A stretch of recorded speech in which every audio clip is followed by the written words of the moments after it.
Hi everyone, it's Ben from PrecisionFX. I hope everyone's doing great and they're having a good week. And today I'm going to go over 5 key factors on how to become profitable. Now, when people start the forex journey, they believe that they're going to be successful very quickly, that their trading journey is going to go from 0 to 100 real quick within, a couple of months. And unfortunately, that isn't the case, okay, guys? So number one, and probably the most important rule that I still do now 4 years down the line, is back testing. So what I mean by this, guys, before you even put money into an account, make sure that you're back testing the strategy that you have learned, okay? Whether it's from your mentor or whether it's from YouTube or whatever you get your resources from to learn your strategy, make sure that you back test it and you actually document what you're back testing. So if the strategy works for 3 trades, don't just jump straight into the live market and think, right, okay, I've won 3 trades, I'm going to become profitable, because you need to make sure that you've got enough data on the back test so that is correct. So I see a lot of people, they back test 5 trades, they'd be like, yeah, this strategy works, it's great, this is what I'm going to do, this is what I'm going to use, and I'm going to become profitable. Now, some cases, some freak cases, that does work, but nobody that I know personally says that it does work, okay? So when you do come into the market, make sure you're back testing, and then once you have back tested, put a small amount of money into a live. Now, I'm not saying, guys, go and put 500 quid in and go and lose it. Just start off with £50 or £100 and gain compound on that account, okay? So gain it by 1% using the strategy that you have been back testing. And make sure that, you're taking it slow. You're not trying to get to that next level within, a couple of weeks. And can constantly keep back testing. So throughout my journey, I still back test now. Even though I've been profitable for over 2 years now, I still go and back test just to make sure that the markets are still working the way I want them to work. And I can cope with every single market conditions that it gets thrown at me, because that's also important, because some days, the market conditions ain't the best, and I need to make sure that my strategy is able to hold within them market conditions. Otherwise, it's just a no trading day.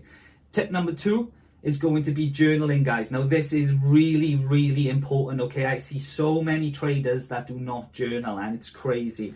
Even if you're just starting out, journaling is one of the most important things that you need to do in your trading career, okay? It gives you data. And with this data, you can go back and you can understand why you're taking losses, why you're taking wins, what session that you like to trade, what time of the sessions you like to trade, where you're winning your most trades, where you're losing your most trades.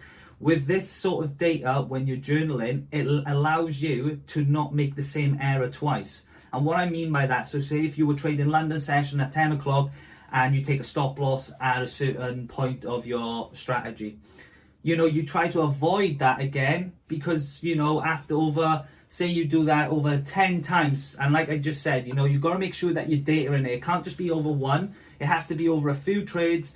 And then that's when you start to look, saying, okay, I'm going to stay out of the market between London session between 10 and 11. It clearly doesn't work with my strategy. The market conditions doesn't respect what I trade.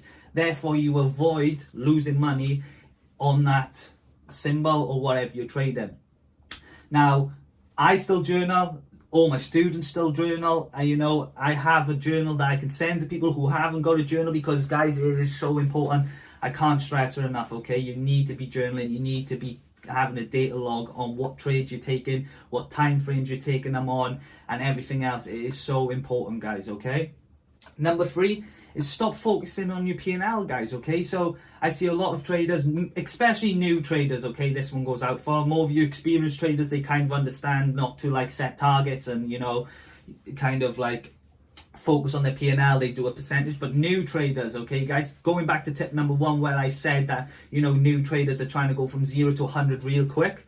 This is the main case scenario how 99% of traders fail, okay? They deposit money into a broker, they'll try and flip the account, they end up losing it, and then, to be honest, they keep doing it, and it becomes like gambling more than anything. And that is how 99% of traders fail, and also that the industry is known to be a scam industry. Now, when you do start trading, guys, just forget about how much money you're making, okay? So even if you're making a £5 a day, a £10 a day, 20 quid a day, whatever it may be, I aim to make 1 to 2% a day. And if you can do that consistently, guys, no matter what size your account is, you will compound it eventually, okay? And that is the most important thing. It's not what you can make in a day. It's not what you can make in a week. It goes over quarterly. What can you make quarterly, yearly? They are the things that impress profitable traders, not what you can make in a day. Anybody can make a shit ton of money in a day. It doesn't mean anything. And going on to tip number 4, we'll come to tip 3 as well, is keep your risk consistent, okay? So if you are risking 1% a day, make sure that you're doing that throughout your whole journey. Okay, I personally risk 2% a trade.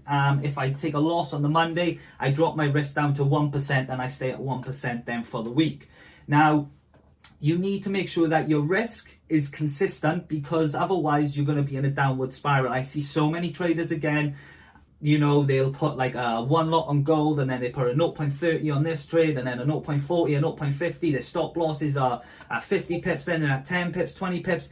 Nothing's consistent, okay, guys? You've got to treat Forex like a business. If you want to go far, you need to treat it like a business, and you need to respect the markets, okay? So you need to not only respect the markets, you need to respect yourself and your strategy, and you need to be patient and disciplined, waiting for your strategy to align. So if, you know, you get an impulse to enter a trade, but your stop loss is 30 pips, but in your playbook, you have a 20 pip stop loss, you wait for that position, because otherwise you're going to be over risking. Your risk is not consistent, okay? And this is how so many people blow their funded accounts, they blow their live accounts, they blow their live funded accounts, because they can't manage their risk and keep it consistent.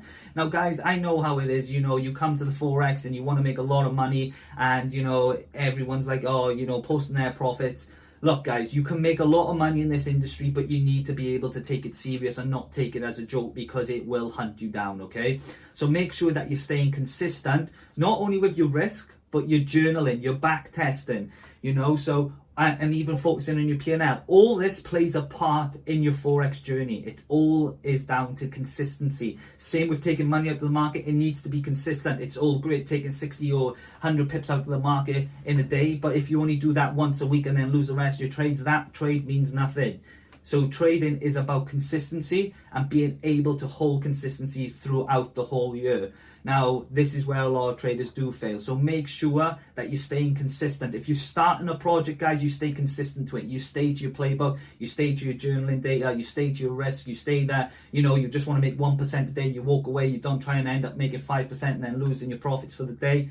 You keep everything consistent. And if you do this, guys, you will go a long way. And number 5, probably my favorite one, is blocking out the noise, okay?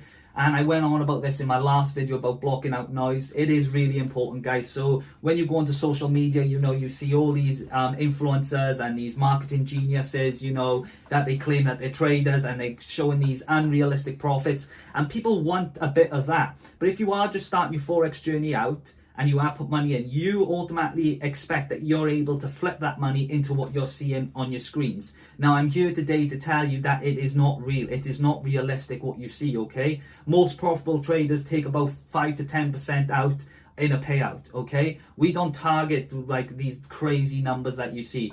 You know, it is really unrealistic, and it's just to gain your attention. So when you are trading, make sure that you're blocking out the noise, okay, guys? You're just focusing in on your own journey. You're staying consistent to yourself, and you respect yourself in your journey, okay? Don't let anyone tell you that you can make more with them, or you can make more by doing this strategy or doing it this way. You stay true to yourself and you stay consistent to yourself, because there is so many people out there that are posting these crazy sums of numbers that just ain't realistic, okay, guys? So make sure that you're blocking out the noise. And I'm also going to give a quick another tip, and it is strategy jumping, okay? Now, this is important. Now, I see a lot of people using a strategy, it fails 3 times, and then they jump to the next strategy, then the next strategy, then the next strategy, and the next. Okay, you will not be profitable if you keep doing this. And again, guys, this one goes back on all the other tips, you know? You've got to be able to journal these trades, okay? You can't journal a strategy over 3 trades if they all hit stop loss and say, right, I give up, this strategy doesn't work, I'm jumping on to the next. Just like every Forex trader says, master a pair, master a session, master a time frame, and then you can master anything else, guys, okay? It all comes with that. So make sure that when you are mastering your strategy, that you are back testing, that you are journaling it. And this is what I mean by every tip comes to this one. So stop jumping strategy, guys. You know, it's not worth it. You know, knuckle down on that one strategy, master that strategy, find your edge in the market. Once you find your edge, dominate the markets with that edge, with staying consistent to your risk, you know, staying consistent to your P&L, your journaling, and everything else. Now, guys, I hope this video does help some people. I know I've had a lot of feedback lately in my DMs, and also the subscribers have been absolutely insane. We've gained over, you know, 430 or 450 subscribers in literally just under 2 weeks. So thank you for all the support, guys. If you have enjoyed the video, make sure that you smash the subscribe button, hit the like button, and turn the bell notification on for future videos. And it's PrecisionFX out.